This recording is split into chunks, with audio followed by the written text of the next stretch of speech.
The professional triers and the Holiday Lighting Think Tank have teamed up with Cool Tees to provide you, our VIP listeners, with some cool, awesome, and one-of-a-kind professional triers gear, including t-shirts, brew mugs, can coolies, coffee mugs, and of course, the one and only Think Tank flannel shirt made famous by none other than our own JR. So go to hlttgear.com, that's hlttgear.com, and get your professional triers gear today. Ho, ho, ho. It's all Santa Claus. Yeah, it's in the middle of the summer. So that's why Daddy's having a little fireball. Nothing wrong with it. That's right, Santa Claus is a little drunk. So what? So what? Broadcasting from Boscoyo Podcast Studios in California and Nebraska. Try to say that when you're hammered out of your mind. The same dudes that brought you the Holiday Lighting Think Tank. You're listening to the Professional Triers. Vinny's sitting on Santa Claus's lap. Good boy, Vinny. Here's Vinny and JR. Hey, what's up, everybody? This is a very, very special podcast today because we're not in technically the Boscoyo studios today. We are at Corporate Monster, as you can see by our wide supply of Monster energy drinks on our table. I'm touching you right now. And Vinny is actually touching us. We're both in California. I just touched you with my hand. And we actually have our guest here too. This is what's crazy. This is like a real touching podcast him too. now. I'm touching him. We're all together. So our great guest, we have Lee, who is probably... What about me? You got to introduce me first. Oh, you already talked, so I figured. But you got to introduce me. You got to make this Vinny official. Jeez, I can't sitting believe next it. to me. Hi, JR. Hi, Vinny. I missed you. I missed you too. I haven't seen you in like 3 minutes. I know. We've been doing a lot of stuff in San Diego and the SoCal Mini. Been hanging out with Lee a lot. And our special guest today is Lee Lindquest, right? Mm-hmm. Did I do it right? Yep. Yes. Yep. Awesome. Welcome, Lee. Thank you. I am Thank you, so glad to have you on. It is a pleasure. It's good to see you guys in person. Do you know that you're the smartest person we've had on this podcast? I don't believe that for 1 minute. I do. I truly believe it. Who else have you had? We had a decent amount of people, but whose list? Yes. But I don't know anybody. We haven't had anybody else that's made a Pixel controller. We've had a Pixel 2 Things guy, but not a Pixel controller. And Lee is super smart. But before we do that, we got to get our... way smarter than David. We got all our nice fancy Monster beverages here at Monster, which... Is this the official top hopping? Yes, the official top hopping. This is the first Monster I've had in probably a year and a half or so. We'll see if it's as good as I remember. Yeah, you went with the original green can, and I have the new green tea, dragon tea. Which I am very excited about that new beverage. It is delicious. It is going to be great. We did find out that it is a launch of 2019, and it's going to be available globally. And I had one, and it was fantastic. Should be at your liquor store soon. Liquor store? I mean, it might be available there, but it could be available at gas stations too, or supermarkets. Oh, okay. I'm sorry. Liquor store? Do you only get Monster at the liquor store? No, but I could get Monsters at the liquor store because our liquor stores aren't just a liquor store; it's like a convenience store. Like so why don't you call them convenience stores instead of liquor stores? Because they say liquor on them. But liquor stores for us, Midwesterners, normal people, are liquor. That's where that's all you have there. Can you buy soda at a liquor store in California? Or yes. Okay. See, I think at least ours, you can't sell them in the same store. When I think of liquor store, it's only alcohol. Only so alcohol. For us, a liquor store is like a 7-Eleven. Yes, see, for us, that's a gas station. Mm-hmm. We can't get fruit or... Put it there, Lee. Yep. Right. Midwest. But gas stations are like liquor stores, too. They're convenience stores. They got a little of everything. They got liquor, though, too. But that's not a liquor store. That's a gas station. Yeah, but I'm just saying, like, we don't have stupid rules. We can get alcohol wherever we need it. If we think JR is weird and Californians are weird, please let us know. I think that. The only one weird is Vinny. think that. All right. Well, we have to keep these to a strong 30 minutes. Yes. Let's roll. Because we're trying to roll through a bunch of them. So, Lee, tell us a little about yourself. Personal or Christmas lighting, or both? Personal. Let's hear about the family, Sure. what your job is, stuff like that. So I live in Wichita, Kansas, and I've lived there for about the last 20 years, but I've lived all over the country. Was born in Iowa, moved to Michigan, Pennsylvania, back to Michigan, then to Kansas. So I've been a lot further north, a little colder climate usually. And I've been married for 12 years this month, and I've got a 7-year-old son, just the only one. And I have one sister who has been in the theatrical and kind of entertainment industry for many years. She worked at Disney, and it's amazing how our paths have kind of converged over the years. I kind of made fun of her and didn't really care about what she was doing a lot in high school and college with theater, and especially technical theater.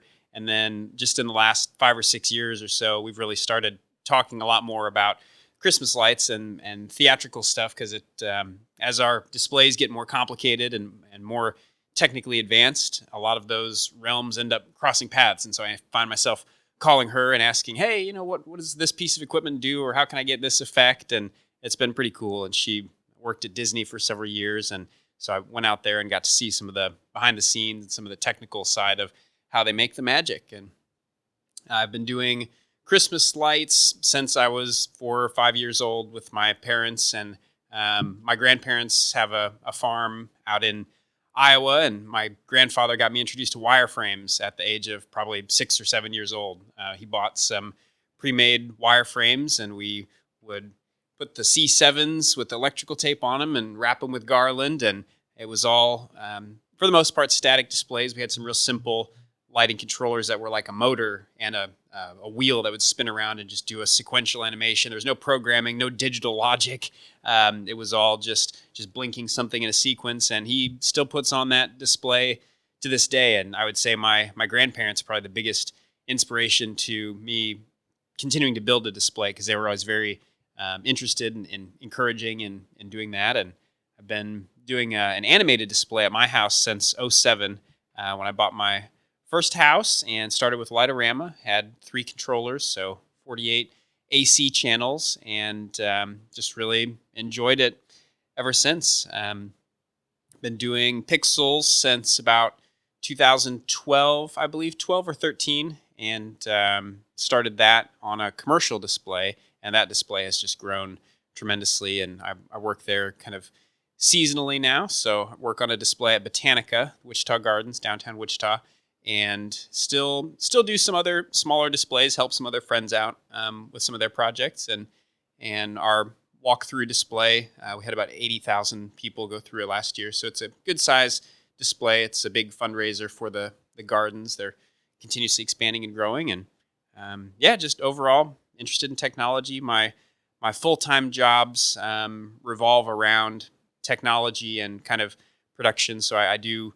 I'm a partner in a fireworks company, partner in a solar business and a software business, and then I do some consulting as well. And then I do the Christmas lights for Botanica, so involved in a lot of different things. And your connection, connection is the word I'm going to go with Disney and the relationships that you've been able to develop with partners there, has served you certain benefits in your display. Sure, absolutely. Particularly, I'm thinking about the moving heads. Yeah, which absolutely. So I have seen moving heads, obviously, in concerts and big theater productions for many years, and didn't even know what they were called technically. I would just call them like the moving lights or the spotlights. That's what a lot of people, I think, have termed them as spotlights. How do they get those spotlights that move around like that? And I started bugging my sister about that a few years ago, and she got me in contact with some rental houses that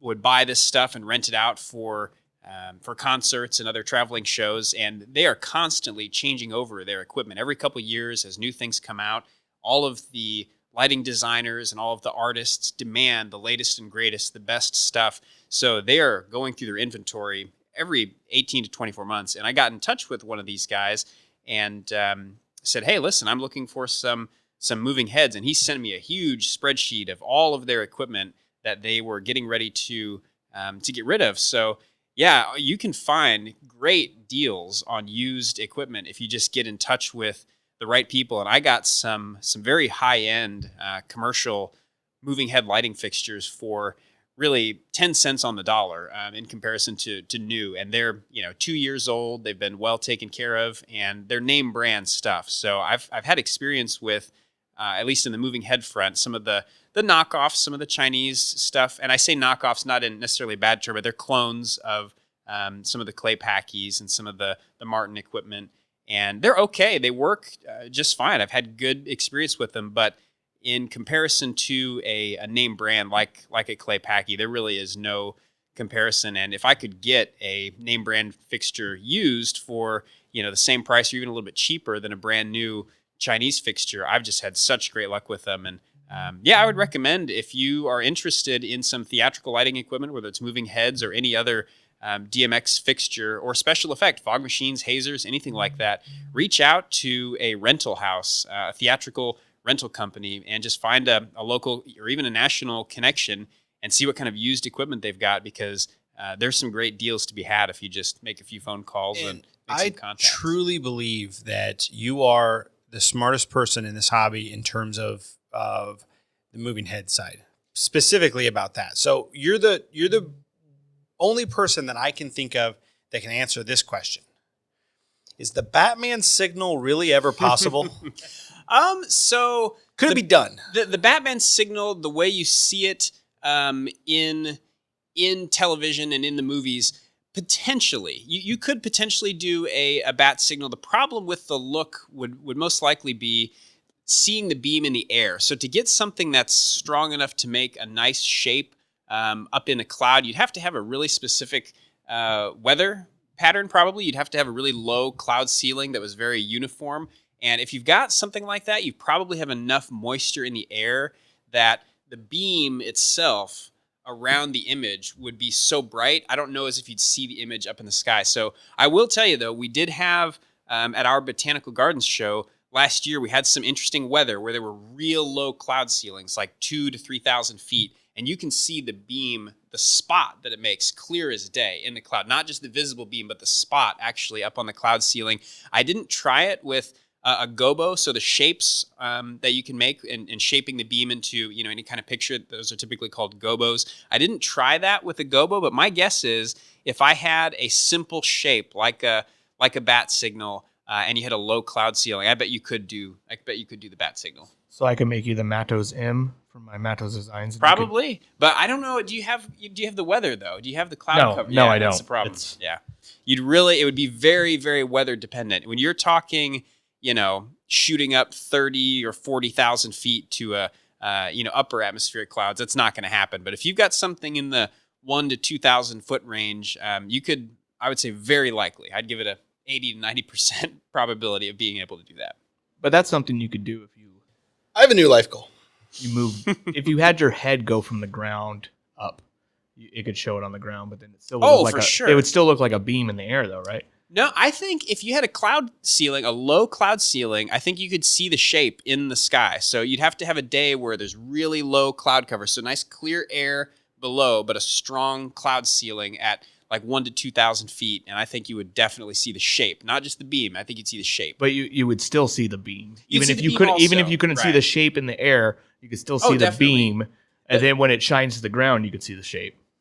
For sure, absolutely. Yeah, that might be a cool little thing you too. can definitely see the shape. We use in our botanical gardens. We use a lot of gobos shining into trees, not so much for the specific shape, but just having a lot of tiny beams of light instead of one large beam.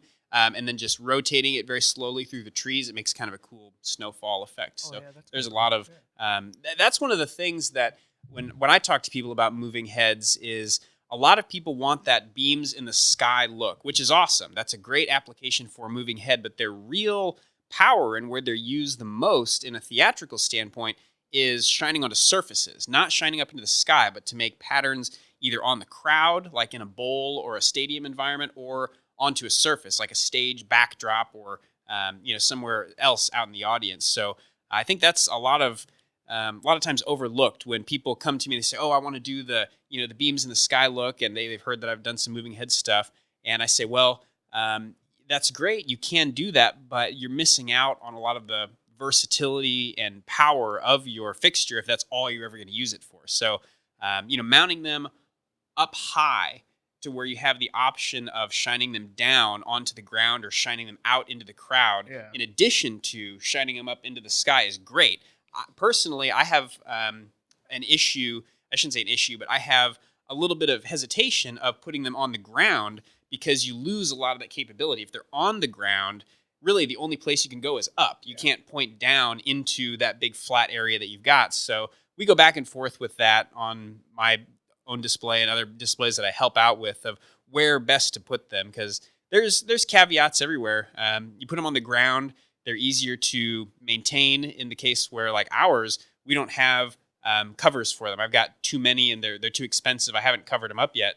So I just cover them up at night when I know it's going to be raining or have snow or something like that. But if they were up high and it was difficult to get to, we wouldn't have that option. We would have to get some kind of domes or purchase fixtures that were, waterproof and outdoor rated. So that's a big issue with movers for sure. So realistically, like the best place for an average Christmas lighter to put them would be on the peak right above their garage. It's a good spot, definitely. I think the displays that I personally like that have integrated it, use them in high points of some kind. So either up on the roof or if you've got some kind of a fence line or other structure in your yard or in your driveway where you can elevate them a little bit to where you can take advantage of that height to shine them down or to shine them out onto some other structure. So, for example, I've seen a couple displays where they're closer to the audience, but then they're used to shine onto the house to create like a spotlight effect or to scan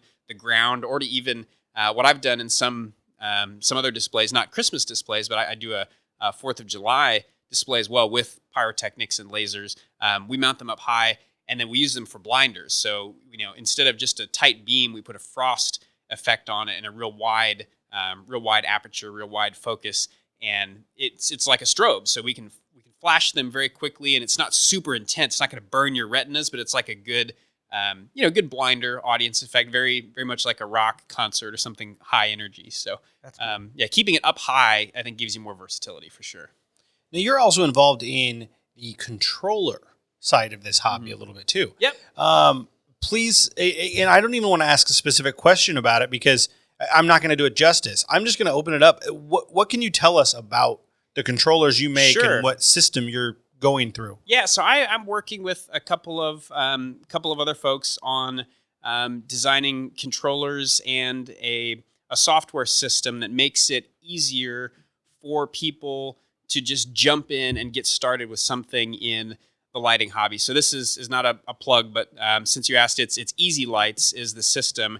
And basically what we've done is taken a pixel controller and an AC controller. So the system is designed to be modular. So there is a kind of a CPU board or a main or a brain board that has multiple expansion boards, similar to a Falcon or other expansion-based lighting control systems. But our CPU board, the difference is we designed it from the beginning to be an internet-connected device. So whether that's Wi-Fi or a hardwired network, the device is online and it interfaces with an online portal and content management system. So the Easy Lights system is designed so that you can plug a controller in and plug in strings of lights, and without any knowledge of how to set the controller up or design sequences, you can have a fully functioning Megatree or Singing Faces or Matrix system. So if you want to get started brand new in the hobby and say, yeah, I've seen these Megatrees, I don't really want to learn all of this stuff right away, or I want to get something that I know will just work out of the box with minimal configuration. That is the goal of Easy Lights. We've got a content library that we've licensed, and all of these sequences are compatible with our software. And it's as simple as clicking a button on the Easy Lights sequence store.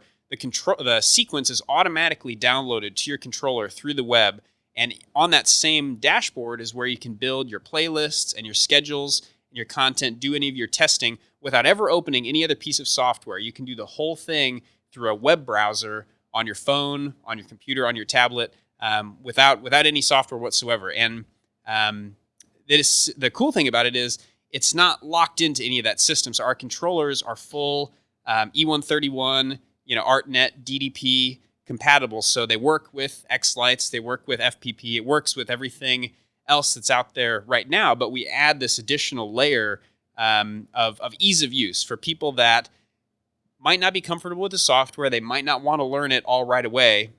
We can give that kind of easier barrier, lower the barrier to entry, give them that easier path, and hopefully get more people into the hobby. I know that's a big concern of newbies and people that have seen this stuff is how do I get started? I mean, a lot of us, when we first find some of these Facebook groups or local meetups, it's like drinking from a fire hose. There's just so much information.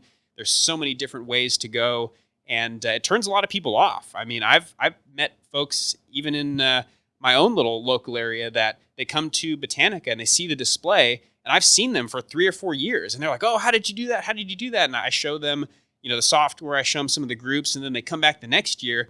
They still don't have their display running. They're frustrated. They said, "Well, I bought this stuff, and I tried to do this and that," and for some people, they just don't have the time or the interest to learn it. They might not be able to get to a mini, to meet some people in person, and they might just want to buy something. They might want to try a system that can get them something up and running without learning all the technical ins and outs of it. And we hope that will help get more people into this hobby, because it really is a lot of fun. I think anybody that's been in it for a couple of years, they're some of the happiest people in the world. And I mean, we're really bringing a lot of joy to others, and it's a lot of fun. And if people could find an easier way to get into that, I think we could just keep growing that community. That's awesome. Like Santa said, that's awesome. So I had to do a follow-up. okay. Of course, you always follow up. I know. Is that okay? Yeah. Do you love me? Why don't you love me? Maggie! Is not here. I know. She's not even here right now. What's she doing? This doesn't work. She's at home with the kids. Yeah. I love She having her so fun? much. She's so pretty. I have to say these things because she'll listen Is to she this listening? podcast Oh, okay. Yeah. out of pure anger that she's not here. And she just needs to be reminded of these things so that she doesn't kill me. So Everlights, is it up Everlights? It's Easy Lights. Easy Lights. I'm sorry. I think there is an Everlight. There is an Everlights. So I just plugged the wrong thing. I'm sorry. Easy Lights. Is it available for people to use yet? Yeah, absolutely. Yeah. And how do they find it then? So easylights.com, or it is distributed through Holiday Coro. So you can buy the controllers through Holiday Coro, and then all of the software and sequencing is all through easylights.com through the dashboard. Okay, very cool. Yep. I mean, I'm excited about Easy Lights. I think it's a fantastic way for more to get back into it. Oh yeah, it seems like a very easy way for people to get into the hobby. That's the idea. Yeah. We hope. Is it for any kind of effect for a house, or is it strictly like mega trees? Or So right now we have mega trees and AC singing faces and some simple matrices. So right now it's fairly limited in the types of props that it supports. But the goal is to standardize a few more prop types, like maybe a leaping arch or something House like outline. that. Exactly, house outline.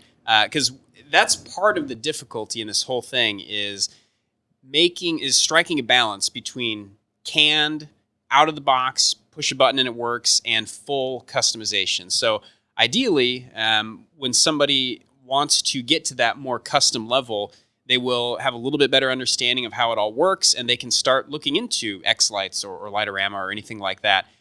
We don't see ourselves as competing directly with a lot of the hobbyist stuff. We see this as maybe an entryway in? and either an introduction into the hobby, or for some people, this may be the only thing they ever want. If they want a simple, maybe they've been doing a static display for years and they just want to add a mega tree. They're like, I've seen the mega tree, I want to do the mega tree.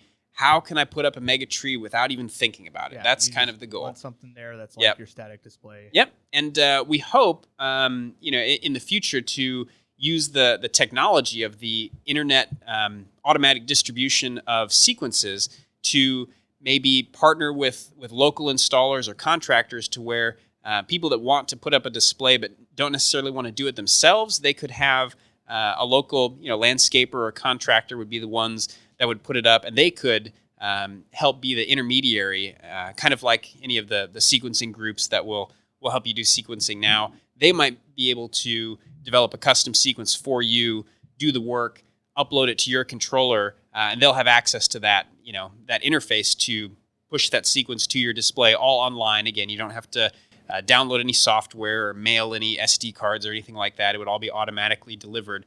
But just to create a little bit different marketplace and way for people to get content to their displays and help set them up. So, Yeah, that could be huge for the commercial industry. Yep. Just little shopping malls, stuff like that. They just buy the mega tree, it plugs it in. You pay maybe a sequencer to maintain it in make a sense. Custom sequence. Yeah, there's no reason it can't support custom sequences, and we do have users that we've pushed custom sequences to for testing and just to see how the whole system would work. It all works. It's just an evolution of the design. We're really kind of seeing where we want to go with it, but that's definitely something we've looked into. Sounds very cool. All right, I think it's time to get into the fun of our podcast. The real You're saying fun. this wasn't fun? No. We get some had fun really with you, good Lee. questions. Gosh, I had so much fun. And now a word from our sponsors.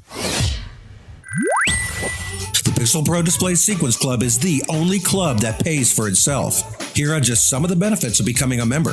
Each month, you will receive a free, original sequence programmed by the pros at PPD to take your display to the next level. Access to weekly X-Lights Effects presets, which you can use in your own sequences or modify to create your own unique effects library.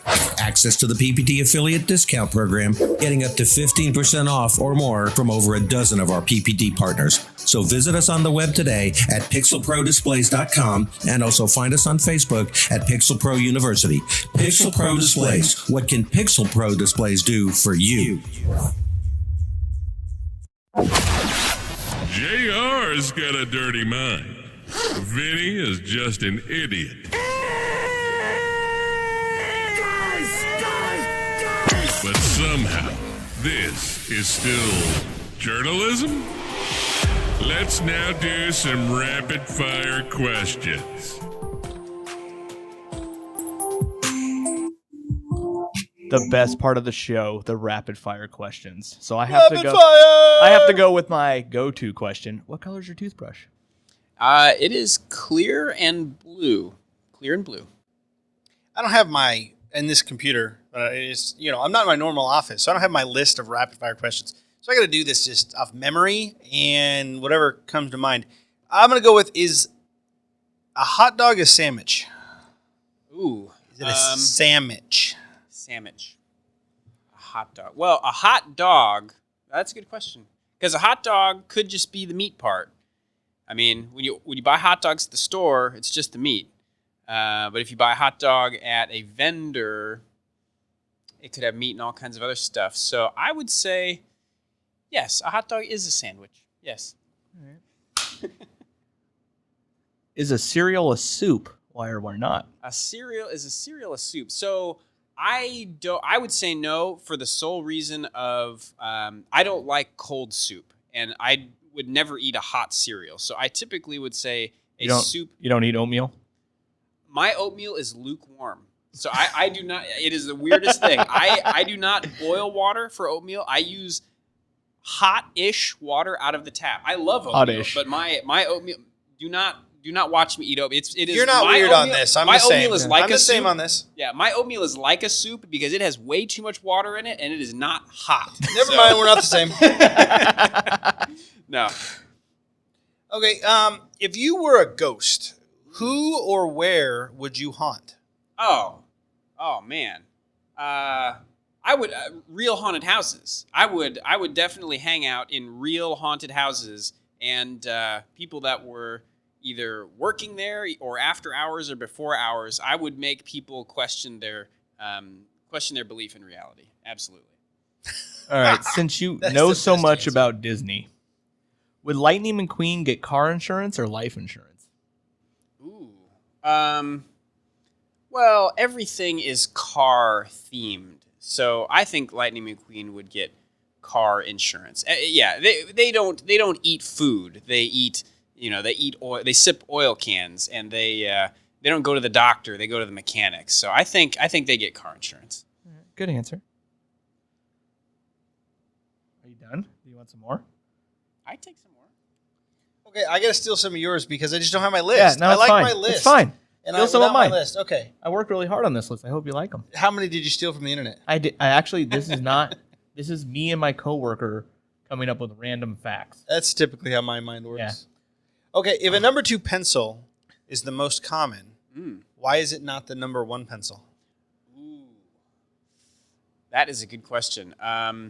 I'm sure there's a technical reason. I mean, the 2 is like the hardness or something of the lead, so it probably has something. I'm going to make this up, but it probably has something to do with the advent of like standardized testing and scantrons and stuff. Because like that's really where I think the requirement for a number 2 pencil came from. Is the scantron machines had a hard time reading the harder pencil leads because it made a softer mark. So I think automated test scoring is probably what standardized the number 2 pencil. See, I'm glad I know some of those words you just said. Yeah. Have you taken a Scantron test? I know, We're about but, the like, same age. I didn't know it was called a scan. That was Yeah. super like that technical. sounds like a transformer. That was the most technical talk Scantron. ever It's about a bubble, pizza. the bubble I mean, sheets. pencil. You take the test, you fill in the bubbles, and then they go through the machine and they score it. It's a bubble test. Yeah, I bubble just- test. Yeah, Scantron. It's probably copyrighted, so hopefully they don't complain to us. But no, the All bubble right. testing. So I'm gonna go with another hot dog question. If you pour ice water on a hot dog, does it become a chili dog? No, I mean it becomes no. Wordplay. Yeah. Okay, if you were last one for me. But when my dog is cold, I do call her chili dog. So when she comes in from the outside and she is cold, is that going to be your dog voice thing? If I just imagine Dog it, voice? where chili you dog, go, chili dog. Oh, you a chili yeah. dog? So I actually here, it's a true story. My dog's name is Beta. That tells you a little bit about my nerdiness. My dog's name is Beta, B-E-T-A. Nerd alert. Yeah. Is your password the last 8 numbers of the pi? No, that'd be Mr. Nash. But no, my dog's name is Beta, and it has a multiple meaning. So if you're familiar with old tape technology, the Betamax, and that's her official name is Beta Maxine. Betamax was a superior format to VHS, but it lost the format war due to marketing.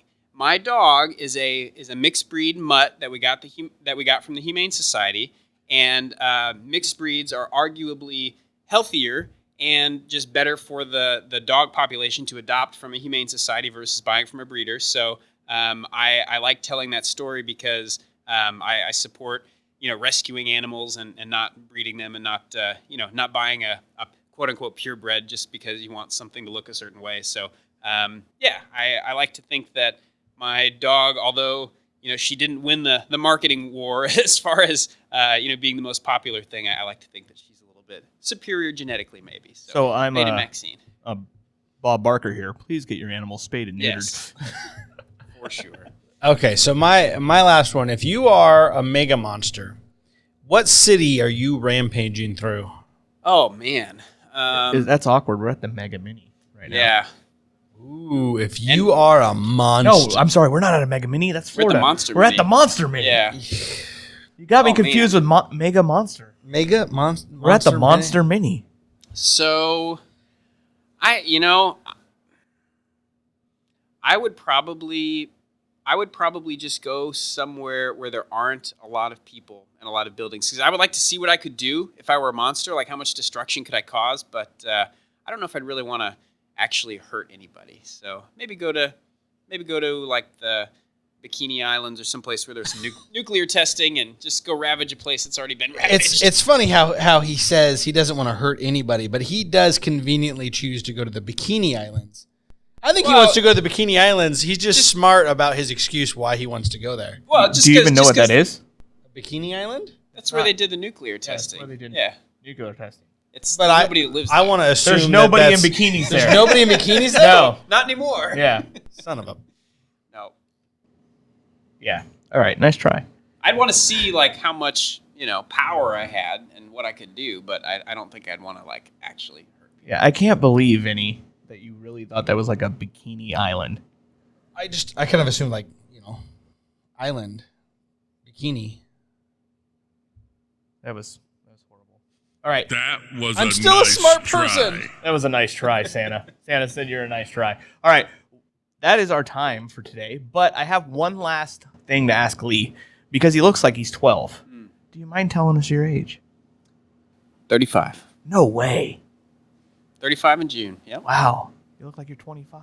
Yeah. At least. Well, this Not is even. the dark side. This is the gray side. Yeah. Yeah, I was going to say, look at these gray hairs in Yeah, here. Vinny got the gray side. Yeah, when we were hanging out with him and Jordan, I was worried that they're going to get in bars. Yeah.